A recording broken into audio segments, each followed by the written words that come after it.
մասնավորի նաև այս համատեքստում Եվրոպայում, եվրոպական տարբեր հարթակներում Փաշինյանի խոսույթին անդրադառնալով խաղաղություն, փաստորեն ասում են կա, դուք ասում եք չկա, անեքսիա եւ այլն։ Ուրեմն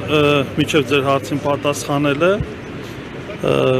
հարգելի լրագրողներ, փաստացի ստացվում է մենք ունենք երկու իրականություն։ 2021 թվականի նոյեմբերի 26-ին ստեղծվեց Հայաստանի Հանրապետության եւ Ադրբեջանի Հանրապետության կառավարությունների միջև սահմանազատման հանձնաժողով։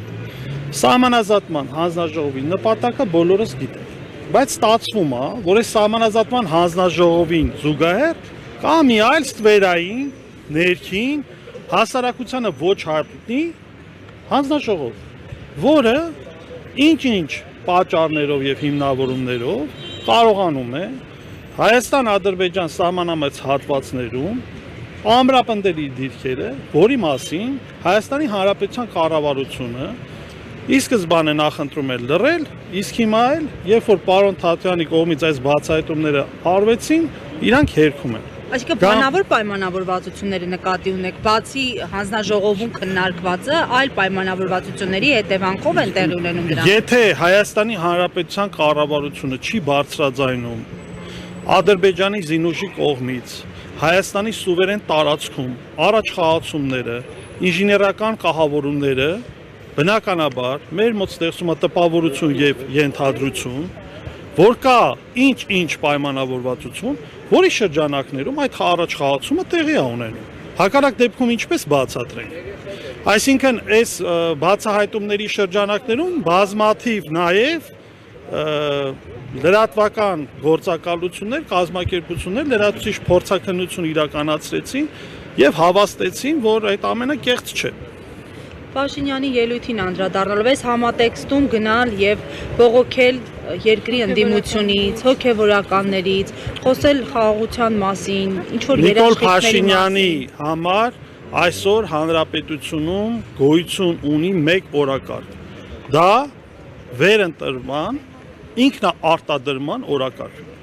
Այդ օրակարգը փաթեթավորված է խաղաղության կարգախոսներով։ Երբ որ ընդդիմությունը բարձրաձայնում է հնարավոր վտանգների եւ անվտանգության հիմնախնդիրների մասին, իշխանությունները հակադարձում են, որ ընդդիմությունը ռևանշիստ է, որ ընդդիմությունը ցանկանում է պատերազմ։ Քավլիցին ոչ մի երկրում, ոչ մի adekvat ընդդիմություն պատերազմ չի ցանկանում։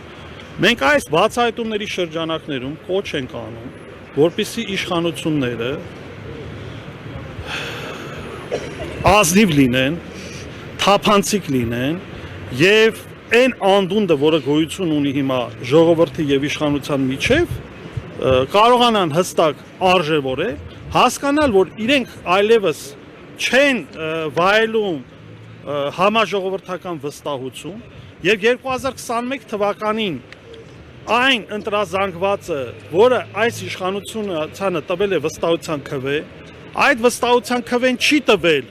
որ Հայաստանի Հանրապետության սուվերեն տարածքից 20,000 հեկտար լինի Ադրբեջանի վերահսկողության տակ, հիշում եք ընդդիմադիր շրջանում անդադ 800 հեկտար էին թմկարում, 20,000 հեկտար, դա մոտավորապես համահավասար է Երևանի մայրաքաղաքի տարածքին։ Այսօր դա գտնվում է ադրբեջանական զինուժի վերահսկողության ներքո։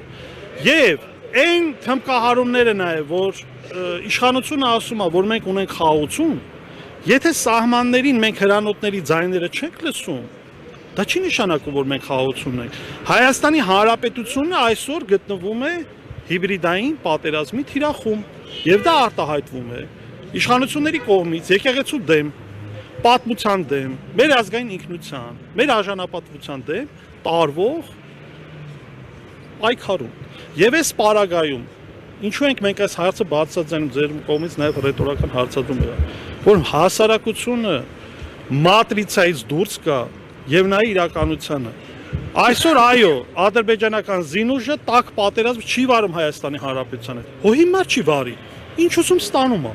Ասում է սահմանադրություն փոխեք։ Այս իշխանությունները ասում են կփոխենք։ Խնդրում ենք, թույլ տվեք մեզ հունիսի 7-ին վերընտրվենք, կփոխենք։ Ավելին, սահմանադրության փոփոխման հանձնաժողովը ստեղծված արդարադատության նախարարներ ասեց, որ ինքը գլխավորում է այդ հանձնաժողովը։ Իսկ ինչա լինելու այդ սահմանադրությունում Արդեն բոլորս պատկերացնում ենք ոչ մի լավ բան։